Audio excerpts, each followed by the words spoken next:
Glória a Deus pela vida dos irmãos. Eu quero orar antes da gente começar a discernir a palavra que o Senhor, pela sua misericórdia, colocou no meu coração. Quero orar e declarar que tudo vem dele, nada vem do homem. Se a gente não se esconder atrás da cruz, amados, o homem não tem argumento. Eu não tenho nada para poder acrescentar na sua vida, mas eu tenho convicção que o Espírito Santo tem nessa manhã. Tenho convicção disso, pelo que ele, pela glória dele, colocou no meu coração. Então deixe o seu coração sensível, deixe o seu espírito aberto. Você que está online, deixe o seu espírito aberto para receber da palavra do Senhor. Deixa ele falar no seu coração, porque Jesus diz: aquele que tem sede, vem a mim e beba. Então o Senhor, ele nos concede, nos revela, nos abraça conforme a nossa vontade de estar com ele, conforme a nossa sede de estar com ele. Apenas João é o discípulo amado que deitava a cabeça no peito de Jesus, mas não é porque Jesus ele fazia acepção de pessoas, mas é porque João buscava, os outros não. João é o que mais buscava. Que nós possamos ser como João nessa manhã e buscarmos ao Senhor de todo o nosso coração, amém? Curve sua cabeça.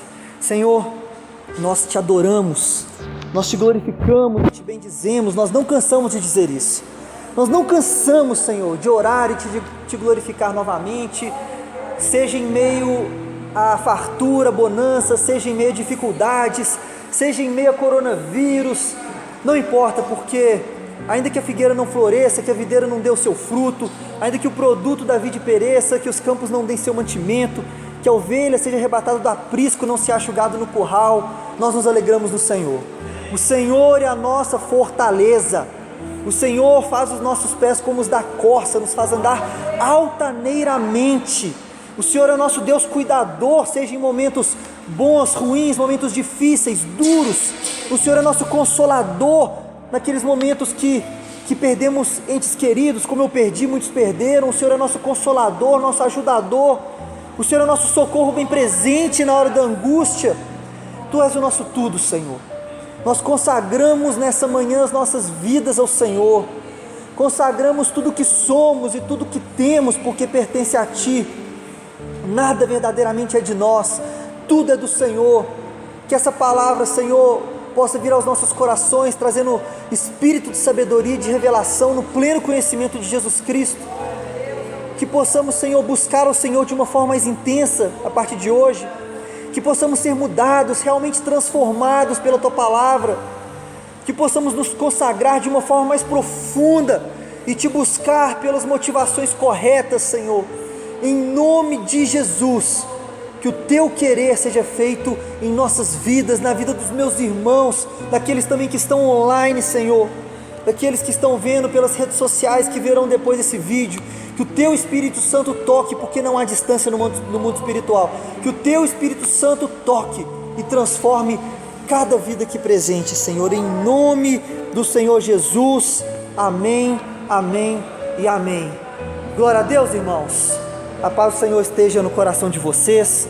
O Senhor colocou no meu coração uma palavra que eu quero compartilhar com os irmãos. O título dessa palavra, se é que eu posso intitulá-la, é a mão ou a face de Deus. O que nós buscamos? O que nós temos procurado? Qual é o anseio do nosso coração? Por que nós somos igreja? Para buscar a mão do Senhor que abençoa, como nós precisamos. Nós precisamos sim. Oração de petição é uma oração de humildade, é dizer que você não é capaz, que você não pode sozinho, que eu sou submisso. A oração de petição é digna, irmãos, vamos ter equilíbrio. Mas qual que é o centro da nossa motivação? É legítimo querer as bênçãos do Senhor. Nós precisamos mesmo, porque somos nada. Sem Ele não podemos, mas qual é a nossa motivação? É ter intimidade com Ele? É realmente ver a face do Senhor? Ou é ter a mão que nos abençoa, que nos livra da pandemia, que nos guarda, que nos provém na área financeira? Qual é o centro do nosso coração? Abra sua Bíblia em Êxodo capítulo 33, no versículo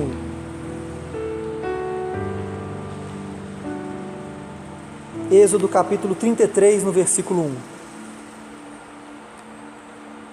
Santo é o Senhor, digno de louvor, exaltado nas maiores alturas. Santo, santo e todo-poderoso, digno de toda honra, toda glória todo louvor. Amém? Novamente agradeço, já agradeci, mas quero voltar a agradecer ao pastor Ferreira, a pastora Sueli, pela honra de eu poder estar tendo essa honra aqui de ministrar para vocês. Muito obrigado aos irmãos, né? Glória a Deus, misturado com aleluia. Estou muito feliz de estar aqui com vocês. Êxodo 33:1. O Senhor disse a Moisés: suba deste lugar, você e o povo que você tirou da terra do Egito, e vá para a terra a respeito da qual jurei a Abraão, a Isaque e a Jacó, dizendo: eu a darei à sua descendência. Enviarei o anjo adiante de você e expulsarei os cananeus, os amorreus, os heteus, os ferezeus, os heveus, os jebuseus. Vão para a terra que mana leite e mel. Eu não irei no meio de vocês, porque vocês são um povo teimoso, para que eu não os destrua no caminho. Amém? Amados, o que mais um crente dessa geração pode querer? Me diz, o que está faltando aqui? Tem o cumprimento da grande e maior promessa que o povo de Israel já recebeu, que eles estão esperando desde Abraão, Isaque e Jacó, os patriarcas, e finalmente você vê a completude da bênção chegando nessa geração que a gente está lendo aqui. A promessa sendo finalmente entregue. O anjo vai te acompanhar, não se preocupe, o anjo vai com vocês. Vitória sobre os inimigos e sobre todos eles sem exceção. Provisão, fartura, prosperidade, terra que mana leite e mel, e não ser destruído pela ira de Deus. Amados, o que nos falta? O que falta, o que pode faltar para um cristão dessa nossa geração? O que mais a gente pode pedir além disso? Aqui está tudo que é necessário. Toda bênção possível está exposta aqui. É interessante, olha a resposta de Moisés diante dessa tão grande bênção que o Senhor ofertou a ele e a todo o povo. No versículo 12 ao 15, Êxodo 33, 12 ao 15. Moisés disse ao Senhor: eis que me dizes para conduzir este povo, mas não me disseste quem enviarás comigo. O Senhor disse antes: eu conheço você pelo nome, e você alcançou favor diante de mim. Agora, se alcancei favor diante de ti, peço que me faças saber nesse momento o teu caminho, para que eu te conheça e obtenha favor diante de ti. E lembra-te que essa nação é teu povo. Deus respondeu: a minha presença irá com você, e eu lhe darei descanso. Então Moisés diz: se a tua presença não for conosco, não nos faça sair desse lugar. Aleluia, irmãos, glórias ao poderoso Deus, aleluias, exaltado seja o Senhor. Meu irmão, em vista a todas as bênçãos mais importantes que o povo de Israel podia colher e ouviu da própria boca de Deus, Moisés vira e fala: o Senhor não disse com quem que eu iria, o Senhor disse que me conhece, sabe quem que eu sou. Eu não quero anjo, cumprimento de promessa, provisão, fartura, prosperidade, vitória contra os inimigos, não ser destruído pela ira de Deus. Eu não estou pedindo isso. Que bênção, Senhor, mas me faz conhecer o teu caminho. Peço que me faça conhecer o teu caminho para que eu te conheça. Sabe o que Moisés quer? Ele não quer a mão de Deus, ele quer Deus. Ele não quer a provisão, ou o que ele pode dar, ou o que ele pode oferecer. Isso vem de reboque, isso vem de brinde. Ele quer Deus. É um grande erro dessa geração, de querer o Senhor por aquilo que Ele pode dar, e não por aquilo que Ele é. Nós não devemos, irmãos, correr atrás da bênção. Nunca venha na igreja, ou faça o seu devocional, ou veja um culto online, ou leia a Bíblia, ou qualquer que seja a forma de busca do Senhor. Nunca faça isso com viés de buscar a sua bênção, daquilo que Ele pode te resolver na sua vida, aquilo que Ele pode te atender. A oração é mais do que Deus pode fazer, que Deus pode fazer com que a gente faça, do que a gente obrigar Deus a fazer algo. Jesus ensina na oração do Pai Nosso, né? Faça-se a tua vontade. Uma das orações mais lindas, que é um ensino, não é para você repetir ela, mas é um ensino. Venha o teu reino, faça a tua vontade. A oração serve para Deus tirar de nós o que Ele quer, Deus fazer em nós o que Ele quer, e não a gente arrancar de Deus o que a gente quer. A Bíblia diz em Efésios 1:3, que Deus, eu sou o Senhor e Pai, eu sou Deus e Pai do Senhor Jesus Cristo, que te deu todas as bênçãos espirituais nas regiões celestiais em Cristo Jesus. A tradução mais correta é: eu já te dei todas as bênçãos espirituais nas regiões celestiais em Cristo. Ele já nos deu as bênçãos. Não tem sentido bíblico uma correria atrás das bênçãos ou da prosperidade ou do que quer que seja, que é legítimo, mas isso Deus já nos deu e vai nos alcançar. A mesma Bíblia que diz que Ele nos deu, diz também: as bênçãos vos alcançarão. Vos alcançarão. Isso me dá uma ideia de eu estar correndo, andando, me deslocando e as bênçãos me alcançando. Estão alcançando você e eu. E aonde nós estamos correndo? Correndo atrás do quê? Mateus 6,33, buscai pois em primeiro lugar o reino de Deus e a sua justiça, e todas as demais coisas serão acrescentadas. Elas vêm a reboque, não é o contrário. As pessoas querem a bênção, a prosperidade, alguma luta que está tendo para Deus resolver, e de brinde vem a presença, uma vida com Deus de brinde. Não é isso, é exatamente o contrário. Moisés entendeu. Olha que salmo lindo, Salmo 16:11 vai refletir muito bem isso. Salmo 16:11: tu me farás ver os caminhos da vida, na tua presença há plenitude de alegria, à tua direita há delícias perpetuamente. Irmãos, alegria, plenitude, delícias perpétuas já estão nele, não é através dele, não é a mão dele que nos dá, é Ele. Enquanto a gente não descobrir a verdadeira felicidade e alegria em estar com Ele, e as nossas orações mudarem de tom, até mesmo a oração, quando a gente pede pelo ministério, tem um tom errado, sabia disso? A gente deve pedir sim, é claro, e consagrar a todo momento, mas se o foco da sua oração, e se o tempo maior que você gasta é pedindo para Deus te usar, que é tão nobre, para Deus te usar no ministério, no reino de Deus, que é tão nobre, e que você deve orar, mas se for o foco, está errado, porque o foco é Ele. Você não foi criado como o seu propósito de vida não é o seu ministério. Esse é só o seu ministério, o ministério muda. Seu propósito é adorar o Senhor. Salmo 150, versículo 6 diz: todo ser que respira, adore o Senhor. Você quer saber seu chamado? Está lá em Mateus 6, entra no teu quarto, fecha a tua porta, fala com Deus que está em secreto. Deus que está em secreto te atenderá.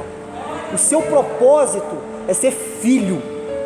O seu ministério, ele vem como algo a mais. Já reparou que a salvação é de graça e depois vem as obras? Olha Efésios 2:8: pela graça sois salvos, por meio da fé. Isso não vem de vós, é dom de Deus, não por meio de obras, para que ninguém se glorie. Falou da fé, por total graça. Logo depois vem o versículo 10 falando: e então farão as obras que foram pré-determinadas para vocês fazerem. Está vendo que a obra é uma consequência natural de uma filiação, de uma vida com Deus? A alegria, irmãos, delícias perpétuas estão na presença de Deus. Não é o que Ele pode fazer.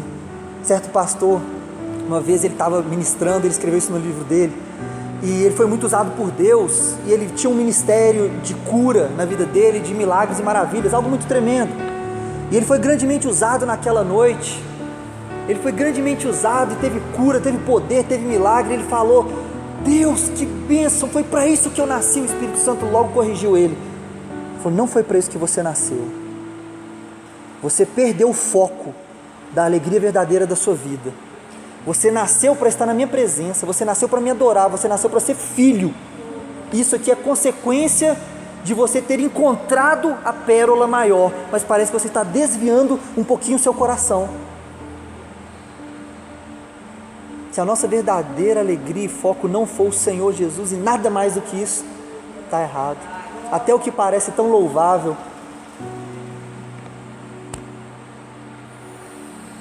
Davi teve o mesmo sentimento que Moisés. Davi entendeu que a verdadeira riqueza é Ele, é o Senhor, como aquelas parábolas que Jesus explica, que a pessoa troca tudo o que tem por aquela pérola maior, porque ela tem maior valor. Moisés entendeu isso, Davi entendeu isso. Salmo 27, no versículo 4, você vê o coração de Davi. Eu sinto o coração de Davi ali, no Salmo 27, no versículo 4. Uma coisa peço ao Senhor e a buscarei, que eu possa morar, habitar na casa do Senhor todos os dias da minha vida, contemplar a sua formosura e meditar no seu templo. Olha o que Davi pede. Você se lembra do templo de Deus? Vocês lembram como ele era suntuoso, né? Quero morar na casa de Deus todos os dias da minha vida. Se lembre do templo, coloca na sua mente como ele era suntuoso, apaneilado com madeiras e todo revestido a ouro. Lembra que você leu lá em Êxodo? Aquele templo que demorou tantos anos para construir, rebuscado com pedras preciosas, com tecidos de linho fino. Maravilhoso, não é? Mas não é desse templo que Davi está falando, porque quem construiu esse templo foi Salomão. Foi uma geração após ele. Então o que Davi quer dizer quando ele diz: uma coisa peço ao Senhor e a buscarei, que eu possa habitar na casa do Senhor todos os dias da minha vida, contemplando a sua formosura e meditando no seu templo? Ele está pensando em coisas celestiais. Ele não está olhando para a formosura do ouro, da prata, das pedras preciosas, do linho finíssimo. Ele não está olhando para nada disso. Ele quer aquele templo celestial que Deus vira para Moisés e fala: sobe aqui, fica 40 dias, eu vou te mostrar o molde e você vai fazer igual.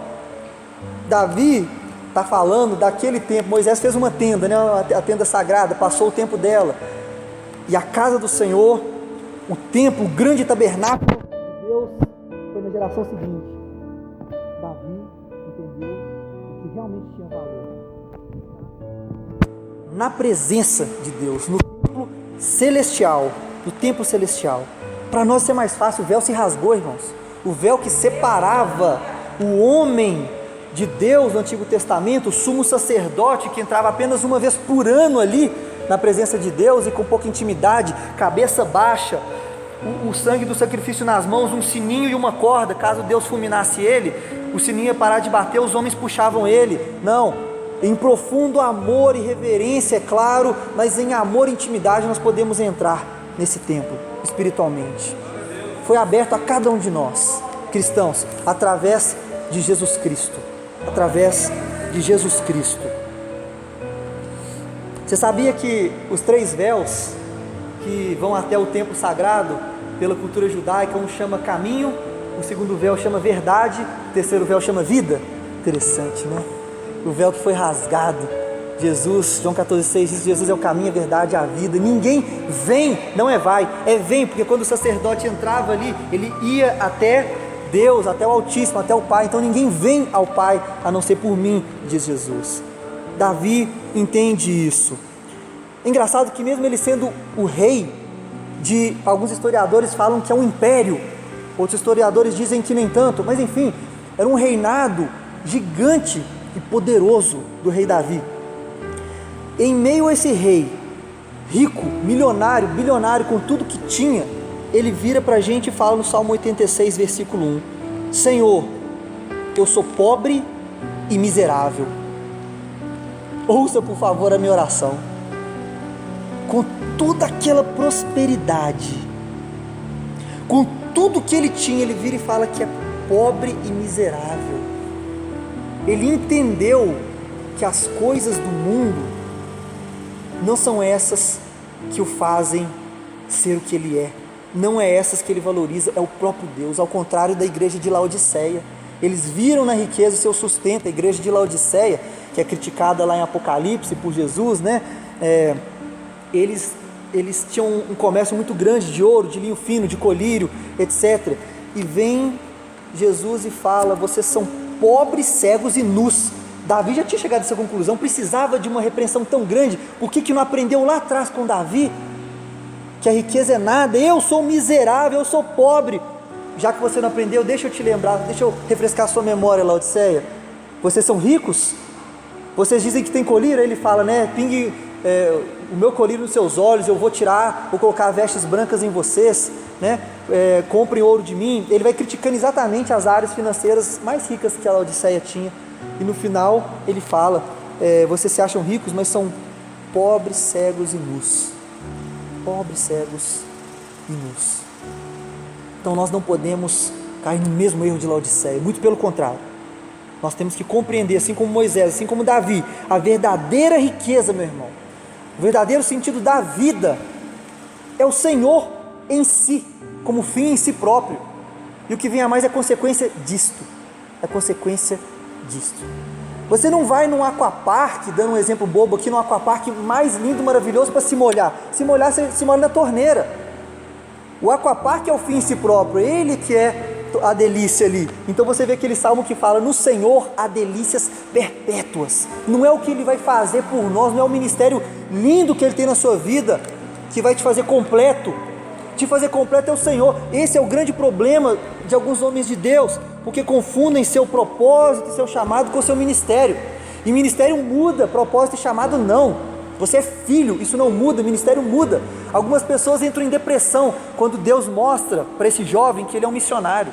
E essa pessoa vai em missões pelo mundo e faz coisas tremendas. E chega um momento que Deus para ele, porque agora ele não é mais missionário, agora você vai fluir no pastorado. E a pessoa perde a identidade, porque ela confundiu a identidade. Ela achou que o propósito, que o chamado dela era ser missionário. Pastor, seu chamado não é ser pastor. Missionário, seu chamado não é ser missionário. Seu nome tem missionário na carteira de identidade? Você é filho. Então quando a pessoa sai do âmbito que ele tinha de missionário, ele entra em depressão, ele não entende o que Deus está fazendo, e é um trabalho enorme até Deus mostrar. O ministério muda, e esse também é o grande problema dessa geração. A pessoa não consegue passar o bastão para a próxima geração, porque se ele passar o bastão, ele fica sem o bastão, e o bastão é o que ele é, pastor, missionário, evangelista. Então se eu passar, pastor, quem que eu sou? Nada, é porque ele não entendeu que ele é filho.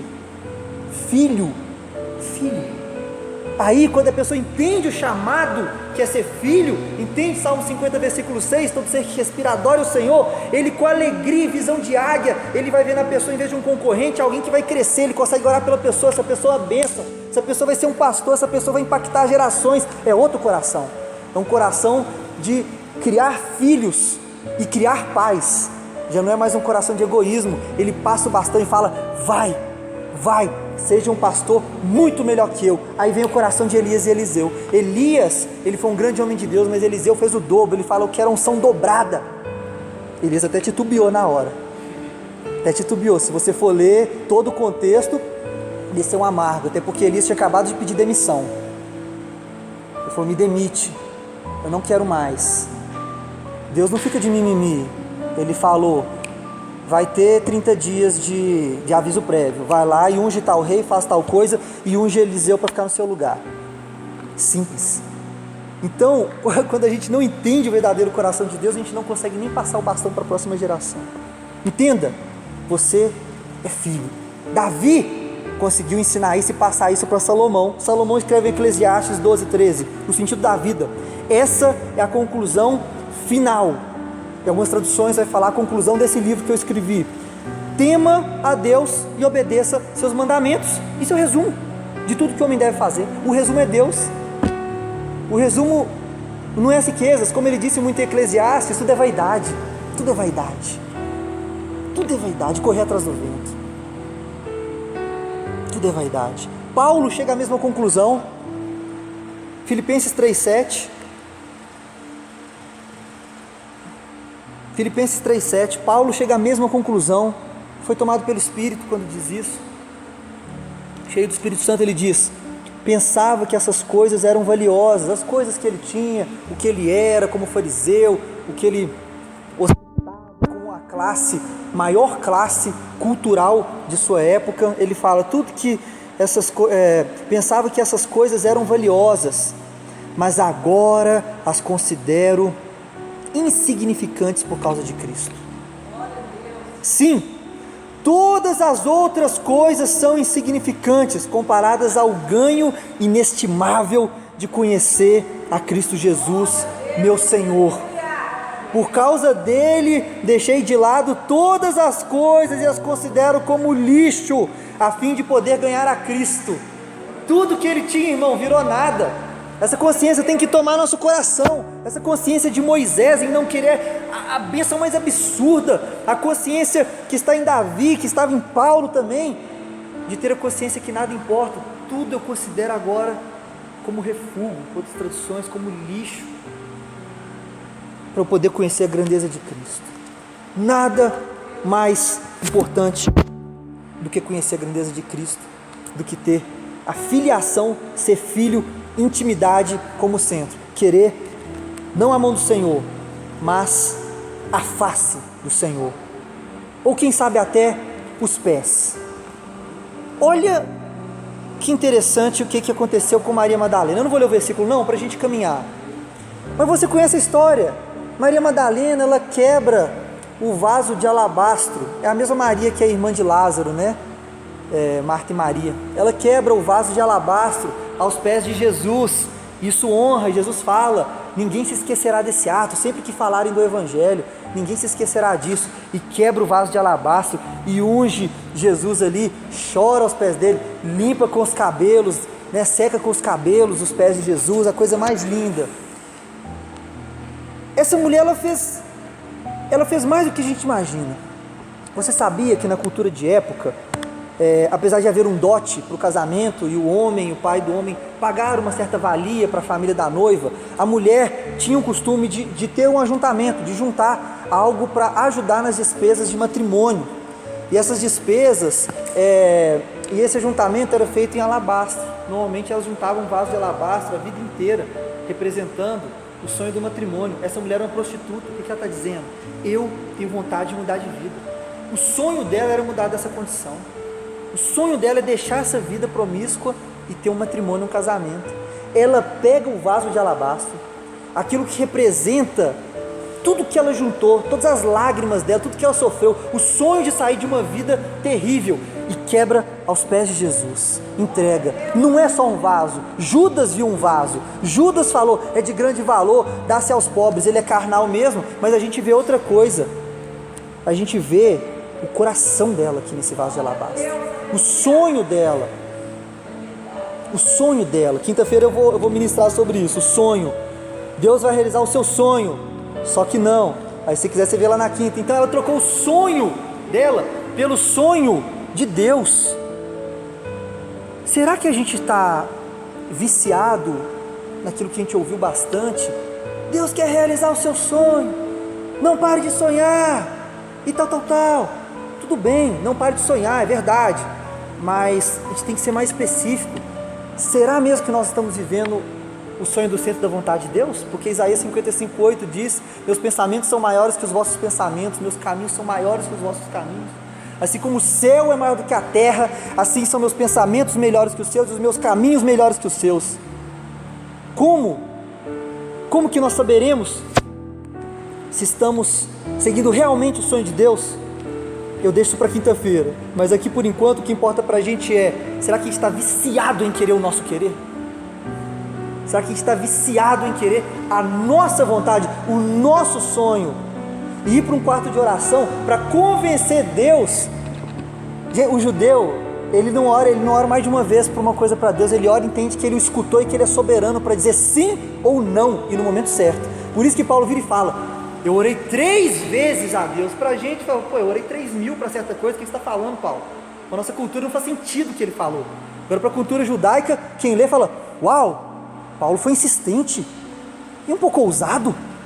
3 vezes Deus não me respondeu, não tirou o espinho na carne que eu tinha, porque parece que a gente é insistente, a gente vai a Deus para pedir para Ele nos dar algo, pedir, clamar, lutar por aquilo, até Deus ceder. Só consigo lembrar de Balaão, o conceito da taça cheia. Quando a gente pede algo que não é o centro da vontade de Deus, por fim, como um pai com uma criança, deixa para ele bater a cara. Não deixa ele morrer, é claro, mas deixa ele ver que é o erro, porque não escuta. Então Balaão pede: deixa eu amaldiçoar o seu povo, Deus. Olha o pedido de Balaão. O que Deus fala? Não, abençoar o meu povo. Abençoa. Aí o rei Balaque oferece muito mais riqueza, poder e notoriedade. Fala, não, agora Deus vai me ouvir. Pô, mas dinheiro? Deus, deixa eu amaldiçoar o povo de Israel. Claro que não, Balaão, abençoa eles. Ele vai lá e, infelizmente, contra a sua vontade, é obrigado a abençoar. Não por temor e amor a Deus, mas por obrigação, porque ele mesmo fala, Deus é grande, quem pode contra ele? Eu não vou lutar contra esse gigante. Não é amor, é medo do gigante. Terceira vez, Balaque oferece mais, fala, agora Deus estava esperando juntar o meu galardão. Deus, deixa eu amaldiçoar o seu povo. Cara de pau. Deus fala, não.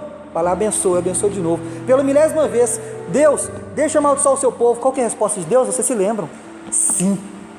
Vai. A taça encheu. Você vai aprender. Lá no Novo Testamento a gente descobre o fim dele. Ele foi amaldiçoado e morreu.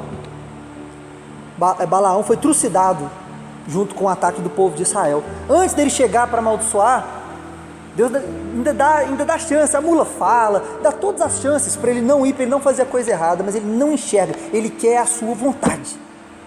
Ele não tem oração neutra. Faz a tua vontade em mim, não a minha vontade. Jesus pede, ele vive uma vida de orar por nós, de interceder. A única vez que ele pede algo para si, a resposta de Deus é não. Se puder, afasta de mim esse cálice. Não. A resposta foi não, a única vez. Então nós temos que ter o nosso coração em pedir a vontade de Deus, não a nossa vontade. Estou caminhando para o final. Jacó, ele não compreendeu esse conceito. Eu quero trazer a figura de Jacó, apesar de que eu acho que eu fui bastante claro até agora, mas é porque Jacó me lembra a mim, lembra nós, lembra a essa geração que busca o Senhor pelo que Ele pode dar. A gente louva muito essa passagem aqui, ó. Gênesis 32, 26, a passagem toda, mas eu resumi nesse versículo, deixa-me ir, porque já subiu a alva. É quando Jacó estava lutando com o anjo. Porém, Jacó disse, não te deixarei ir, se não me abençoares, até que me dê a bênção. Isso aqui virou 300.000 mensagens, louvor, Jacó segurou o anjo, louvor, tudo quanto há, a gente louvou essa atitude. Irmãos, a bênção do Senhor é legítima, mas eu creio que o que Deus quer ensinar aqui é uma crítica, não é algo que se deve fazer. Lutar com Deus até Ele te abençoar não faz sentido para mim.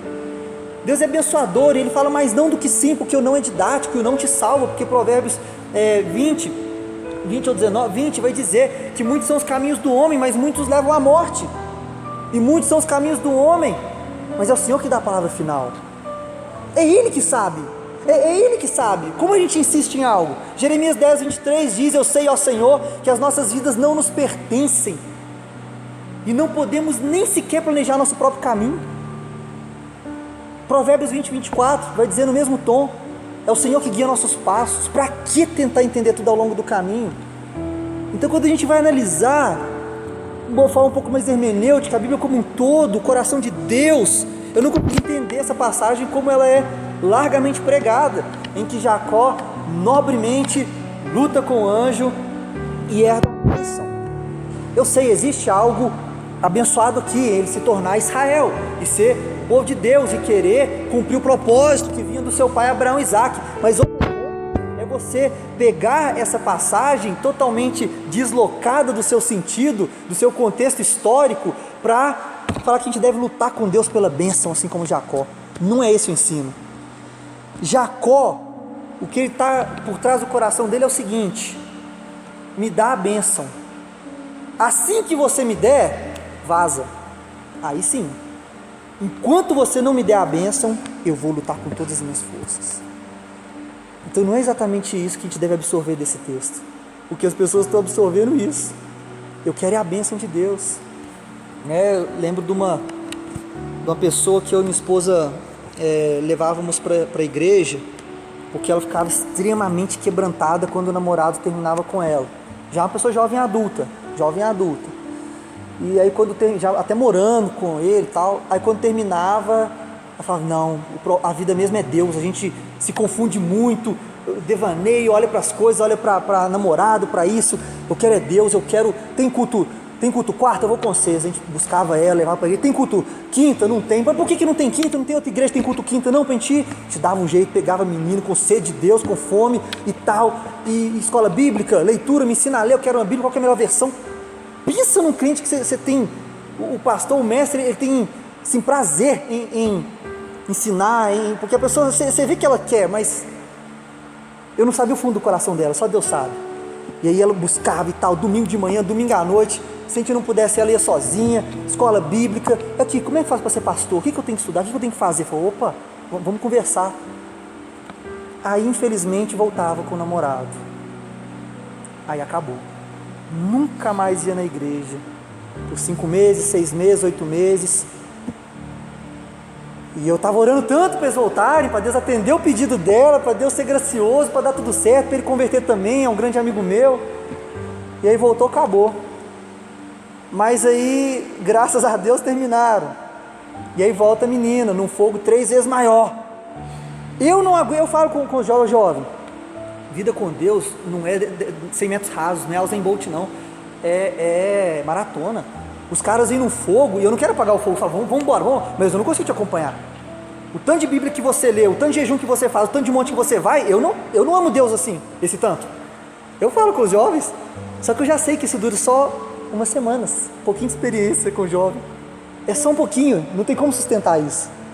Aí em vez de pelo menos decantar e continuar em certa velocidade, vai para o mundo com tudo e desconta 10 vezes mais. Então a gente está um pouquinho acostumado com o jovem, né? Aí essa menina ficava indo e voltando. Eu passei a fazer a oração contrária, para não voltar com o namorado. Eu já sabia que era a questão dela não era Deus, pronto. Não era Deus, não era intimidade, não era vida. Ela ficava extremamente destruída por dentro, como um ser humano sem Deus é destruído afetivamente mesmo.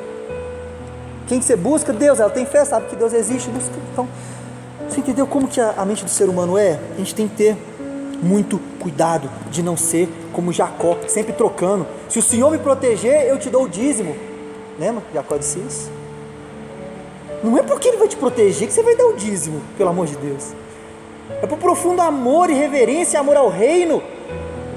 Como seu avô Abraão, que não precisou de nada, ele olhou para Melquisedeque, viu ali uma cristofania, viu que ele não tinha início de dias e nem fim, nem descendência, nem árvore genealógica, estava acima de Abraão. Era o próprio Cristo ali, uma teofania, uma manifestação de Deus na terra, de Cristo na terra. Ele viu isso e deu dízimo. Dízimo dá para quem? É para homens ou para Deus? Para Deus. Abraão deu para Melquisedeque, aparentemente um homem. Não, era Deus, era uma cristofania. E Jacó não vê isso. Então nosso coração tem que estar em Deus. Finalizando, aqui o Novo Testamento a gente vê a mesma coisa. A gente vê as pessoas buscando a Jesus por aquilo que Ele pode dar, não pelo que Ele é. O Messias, o possível Messias, não. Os discípulos perguntaram, Atos 1,6, quando será a grande remissão do povo de Israel? Essa pergunta está baseada lá na estátua de Daniel, quando Daniel tem a visão e vê os reinos, Nabucodonosor, o rei da Pérsia, Roma, greco-romano, que é a perna de barro com a perna de ferro, e por fim é destruída pela rocha. Então eles sabem de escatologia e estão entendendo que vai vir o último reinado imperial está acabando e vai vir aquele que vai destruir os reinados imperiais e vai ser a glória de Israel. Eles só não entenderam que o reino político de Israel vem no milênio, no pós-vida, nós já vamos estar arrebatados. Aí vai vir um reino político mesmo. Agora vem o reino espiritual de salvação. Então o que eles estavam preocupados? Espiritual de salvação? Intimidade com Cristo? Quando vai vir a remissão de Israel? Quando vai vir o poder político? É o que eles estavam atrás. Jesus fala, na minha versão atualizada de Luiz Henrique, não é da sua conta, cara. Só que está escrito com flores e seda, né? Não compete a vós saber os dias e tempos, mas recebereis poder e para pregar em Samaria, Judéia e Samaria. Mas na minha versão é isso, não é da sua conta, cara. Prega a palavra, vai me servir, velho. Então, com todo carinho, com todo amor, ele corta essa dos discípulos. Eles estão querendo saber de política. Por quê? Porque Israel seria o governante da terra, maior que Estados Unidos, maior que Roma, que império qualquer. Então o que eles querem é diferente. A mulher no poço, por que ela seguiu Jesus? Por que ela parou e prestou atenção? Porque ele falou que ia dar água que ela não teria mais sede. Então o que chama as pessoas é o que ele pode dar, não é o que ele é, pode perceber. As multidões todas que seguiam ele, vou resumir em um versículo só, João 6,26, Jesus respondeu: em verdade, verdade lhes digo, que vocês estão me procurando, não porque viram sinais, mas porque comeram os pães e ficaram satisfeitos. Então foi para matar a fome, de novo o povo buscando Deus por aquilo que Ele pode dar, e não por aquilo que Ele é. Êxodo 33:7, volta meu versículo, meu texto base, e fecha aqui, ó. Ora, Moisés costumava pegar a tenda e armá-la. Ele tinha uma tenda particular que ele fazia para tenda da visitação, a tenda que ele encontrava com Deus. Costumava pegar essa tenda e armá-la para si, bem longe do arraial. Ele chamava de tenda do encontro. Todo aquele que buscava o Senhor saía à tenda do encontro, que estava fora do arraial. Quando Moisés saía para fora da tenda, todo o povo se erguia, como um em pé à porta de sua tenda, e seguiam-no com os olhos até ele entrar na tenda. Quando Moisés entrava na tenda, descia a coluna de nuvem e punha-se à porta da tenda, e o Senhor falava com Moisés. Todo o povo via a coluna de nuvem que se detinha à porta da tenda. Todo o povo se levantava e cada um à porta de sua própria tenda adorava o Senhor. O Senhor falava com Moisés face a face, como quem fala com seu amigo. Depois Moisés voltava para o arraial, porém o moço Josué, seu auxiliar, filho de Nun, não se afastava da tenda. Olha que interessante. As pessoas ficavam até certo ponto, até ver o que Deus ia dar. Quem buscava Deus, buscava Moisés, Deus dava a dádiva, dava a bênção. Moisés era como juiz, resolvia o assunto, resolvia o pepino, e todo mundo ficava lá e glória a Deus. Quando acabava o mover, quem ficava ali querendo Deus? Josué. Quem que você acha que Deus levantou para ser o próximo grande líder da nação de Israel? Senão aquele que queria a presença, ele queria a tenda do encontro, ele não queria saber do que Deus fazia, ele na nuvem dava a bênção, curava o enfermo, ele queria esse encontro, ele queria a mesma coisa que Moisés tinha, ele ficava ali sonhando, ele ficava ali querendo, eu quero isso também. Uma coisa eu peço ao Senhor e a buscarei, que eu possa habitar na casa do Senhor todos os dias da minha vida, e contemplar a sua formosura, e meditar no seu templo. É por livre-arbítrio, irmão, é por reverência, é por amor, não é por obrigação, não é o que Ele pode dar, é o que Ele é. Ele quer ser buscado, Ele quer ser procurado por nós, Ele quer ser achado, né? Jeremias 29:11 diz: eu bem sei os pensamentos que tenho sobre vós, pensamentos de paz e não de mal, para vos dar o fim que desejais. Começa em dar algo, olha a continuação. Então me buscareis, passareis a orar a mim e eu vos ouvirei. Buscar-me-eis e me achareis quando me buscardes de todo o vosso coração. Eu me farei achado de vós. Ele quer ser achado, Ele quer intimidade. É claro que Ele vai abençoar, isso vem de reboque, mas Ele quer a intimidade, Ele quer ser buscado. No Éden Ele coloca a árvore do conhecimento do bem e do mal. Alguns interpretam, especialmente o ateu vai criticar, como um Deus ruim. Aí ó, estão falando de um Deus ruim, coloca uma árvore para tentação. Não é, é porque Deus não te fez um robô, meu irmão. Deus te fez e quis com você um amor complexo, um amor verdadeiro. Se Ele coloca Adão e Eva no Éden e não tem árvore do bem e do mal, o que Ele fez? Robôs com controle. E aí Ele diz: vocês vão ficar comigo para sempre, porque é o que está tendo. Para onde você vai? Não vai ter a chance de alguém como Pedro dizer: quando todo mundo sai, para onde eu irei, se só tu tens as palavras de vida eterna? Isso é amor verdadeiro. Então Adão e Eva poderiam ficar porque queriam. Se eles quisessem sair, Deus apresentou a porta de saída. Está aqui, ó. Quer ficar comigo para sempre? Fica comigo. Não quer? Tem a árvore do conhecimento do bem e do mal, só comer, é a porta de saída. Você vai estar morto eternamente. Então Deus, Ele nos dá a possibilidade de a gente estar com Ele por livre-arbítrio, por reverência, porque a gente quer, não porque somos obrigados. Buscar Ele não pelo que Ele pode dar, mas pelo que Ele é. Nós devemos ser como aquela moça que quebrou o vaso de alabastre, e o nosso sonho é pouco comparado ao sonho dele. Devemos ser como Moisés, que não aceitou a bênção do Senhor. Glória a Deus pela vida de Moisés. Não quero anjo, não quero vitória, não quero dinheiro, não quero prosperidade, não quero a promessa de Abraão, eu quero o Senhor. A gente tem que ser como Davi, que sendo rei falou: eu sou pobre, eu sou nu, eu sou nada, eu quero estar com o Senhor. Com o Paulo, que diz: tudo que eu tinha para mim é refúgio, é lixo, não vale nada, só importa Cristo. E Davi coloca o coração dele no nosso, e que seja a nossa fala, a nossa oração, que a gente possa tatuar no coração. Salmo 27:4. Uma coisa eu peço ao Senhor, e essa eu buscarei, que eu possa habitar todos os dias na casa de Deus, contemplar a sua formosura e meditar no seu templo. Amém? Vocês colocam de pé. Santo, santo, santo é o Senhor, grande Deus, exaltado nas maiores alturas. Eu quero orar.